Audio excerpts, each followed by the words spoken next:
What's up, people? I'm Shaggy, the opinionated hippie, and this is part 28 of what I hope is a never-ending series of my ranking and reviewing the Grateful Dead's archival concert release series, Dave's Picks.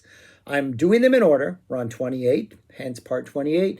I review them and then I rank them with as they compare to the first 27. So I haven't done 29 yet, so I haven't ranked it, but I've ranked the first 27. So this 26, 28, not 26. 28, it is a 3 CD set of a complete show from June 17th, 1976. Another 76 show, pretty sweet. 2 bonus tracks from other June 76 shows at the end of the third disc, only 2 songs. This is a fantastic release. Again, really good choice of releases. I do have this on tape of this, an audience recording that's not that bad. It is missing chunks of it, but the audience sounds fantastic. Obviously, even more so on that audience tape, but this crowd, it's a New Jersey crowd. This crowd is spectacular, and it's really fun to just hear them react to certain songs, to react to certain moments. But it is your typical 76 show in that they're coming back from hiatus. Mickey's back in the band. The vibe of a lot of the songs is a little more slower. Not all of them, a little more, in some instances, dramatically so, or like purposefully like slowed down and almost like given a different arrangement. Friend of the Devil, They Love Each Other. But for the most part, a lot of the songs seem to be taken at a slightly slower pace, with a lot more drum presence. This is a show where the drummers are having a blast. They sound so amazing. They definitely take the energy of some of these songs and just like give it a whole new life. They're attacking it in a different way than Kreutzmann would attack it when he was by himself. Or you have songs that are now being introduced that are 2 drummer based from the beginning, so they have a lot more vibrancy and life to them. So the drummer effect you can definitely hear. The more careful, almost methodical pace you can hear. But in all of the jams are all really good. They're really just solid comfort zone jams. It's like the band sounds like they're having a good time. They sound really happy to be playing. A lot of these solos kind of go on for really good, healthy amounts of time, and Jerry sounds great. But they don't ever really go any place too absolutely spectacular or crazy, or outside of like the normal confines of where like a Scarlet would go, or where a Let It Grow would go, or a Franklin's Tower would go. And it almost seems like they're not quite confident in their ability to really go like too fast because of I'm assuming it's because they now have Mickey back in and they're just trying to figure out the dynamics of that, or also because they've taken so much time off for a band that didn't take time off. That obviously was a change. It almost seems like they feel like if they go too fast or they go too far out there, things are going to fall apart.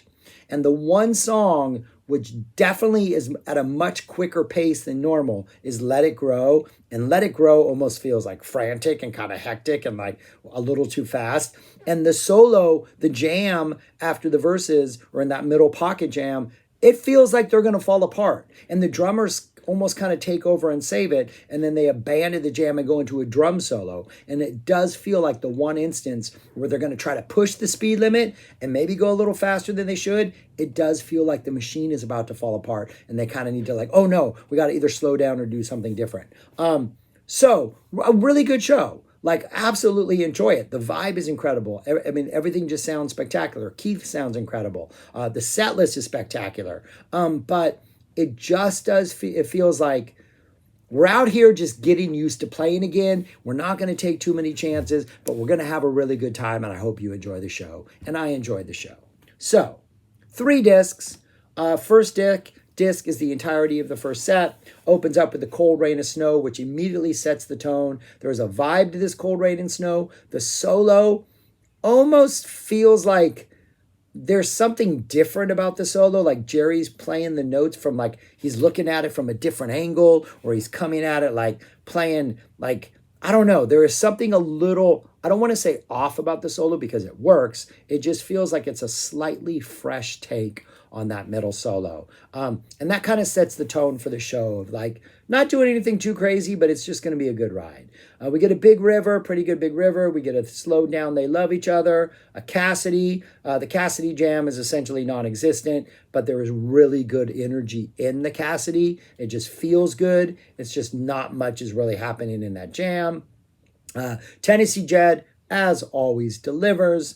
I've said this before. I'll probably say this on every video, on every album that Tennessee Jed appears on live. It always works. I don't know. I mean, the crowd's reaction to it is spectacular. They go crazy when we first hear Tennessee Jed, which is pretty cool. But yeah, there's just something about this song that always works. It Looks Like Rain, pretty good road Jimmy, a really good feeling Music Never Stopped. Again, the jam at the end is kind of nice and kind of lengthy, doesn't get too spacey, pretty is straightforward down the middle the entire time, just everybody having a really good time and kind of stretching out and playing. And the song is really tight.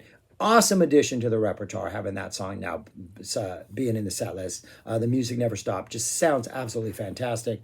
You get Scarlet Begonias at the end of the first set, which was common, before the hiatus. But we're now at that point where there is definite second set energy in this song. Like it feels like the jam is a second set jam. It's one of those that just kind of goes on and on and on and on and on.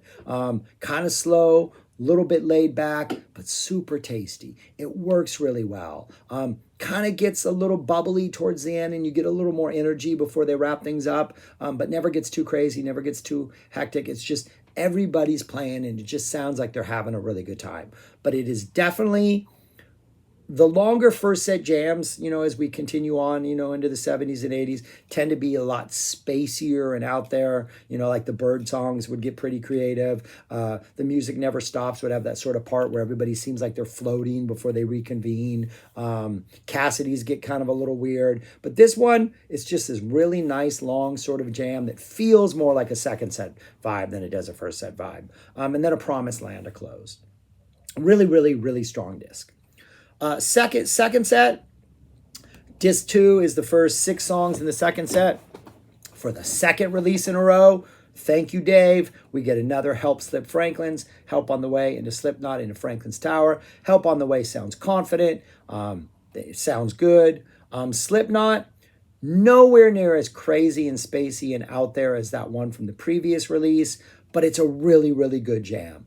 Kind of reminds me of the Scarlet Jam. It's not going anywhere too far out there. They're not really exploring those like farthest reaches of space and improvisation. Not space like no drummer space, but when they really go out there and sort of seem to lose the one and everybody's just kind of floating around, doing their thing. We don't reach that point as we did on the previous release. But it's a really good Slipknot and it just has a really good vibe, and Jerry just sounds like he's enjoying playing and he's not in any rush to get back. And the build up back into when they start to that and build up back into the song works really nicely.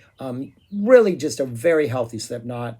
Into a Franklin's Tower that feels like a Sunday afternoon in the sun. It's just like Jerry's on stage playing, the sun's shining, it's like 75 degrees, people are having a picnic, there's people around dancing, some people are just sitting back and enjoying the music. It just has that really good time, feel good Franklin's Tower energy. That goes into Dancing in the Street. Again, other than the fact that you got to endure like 2 minutes of that horrible disco version of the song, the jam is really good. They jam this out really nicely. Everybody's having a good time. Like, the thing that always sucked about Dancing in the Street is it's not a song I want to hear anybody cover. But man, whether it was the 70, whether it was now, the Dead know how to jam this song out. And those middle jams are really, really good. And I always enjoy them. We get a Samson and Delilah. We get a Ship of Fools, a very common pairing. And that closes out set 2. And then disc 3, just a really, really good set list. A little first set energy kind of seeping in there, but it works anyway. We get a Lazy Lightning into Supplication. Not much to the Supplication jam. they're trying. It's probably the one that jam that really maybe doesn't get its feet under it and find like a real direction to go in. But it's nice to hear. It's not bad. It's pretty good. But it's still not probably the less meaty of all the jams on here. We get a nice Friend of the Devil. We've slowed it down. It's more of like this sort of epic Jerry ballad.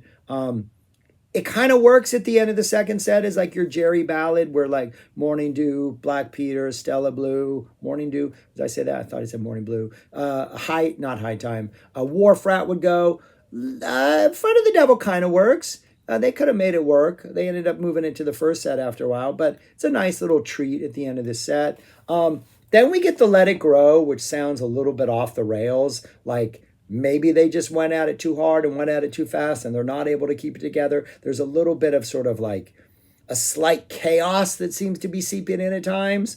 The jam, just quickly, the drummers start this almost like rolling thunder type like groove as soon as we enter that like middle pocket jam. And they kind of take over. And the band kind of just rides along with that and seems to lose their place. And everybody kind of steps back for a moment. Even the drummer's like, hey, what's going to happen now? And then it's clear the band's like, hey, you guys just go. And then the drummers just take over. We get like a 2.5-minute drums. And then we jump right back into the, what shall we say? Shall we call it by a name? So then we go right back and wrap up Let It Grow with the last vocals. We get some nice little like spacey little jam at the end that eases us really nicely into a Wharf Rat, really good Wharf Rat. Another song that kind of like Tennessee Jed just never ever disappoints. I mean, Wharf Rat's just always fantastic. And then we get a pretty slow, almost feels like too slow around and around. Like there's not enough inertia to keep this thing together, or not inertia, that's not the word. When you spin and it's holding you back, what is that word? But there's just not enough momentum. There's not enough something to keep this thing together. What is that word? I'm missing that word. But yeah, it just feels like it's going to fall apart. It doesn't. Ends up closing the show pretty well.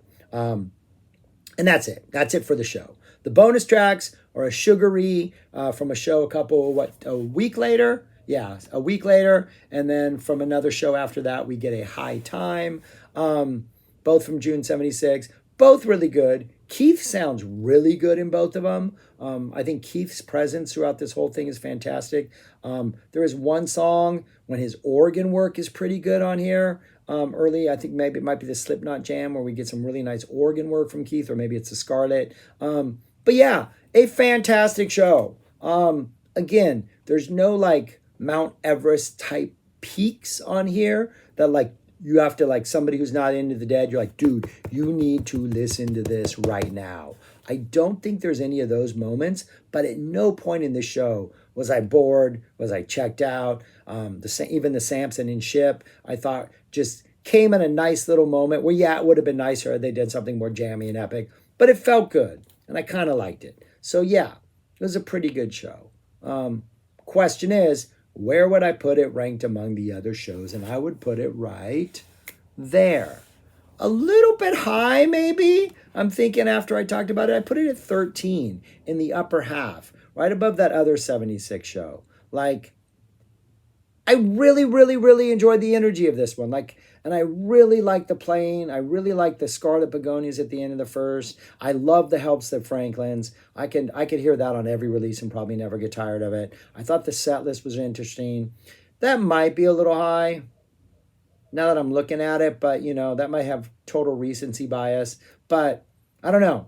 I really appreciate these 76 shows. The band does sound a little more confident and a little more just not swagger filled, but just loose than they do in a lot of these early, hot post hiatus shows. Yeah, I'm gonna stick it with 13. That might be a little too high, but I'm going with that.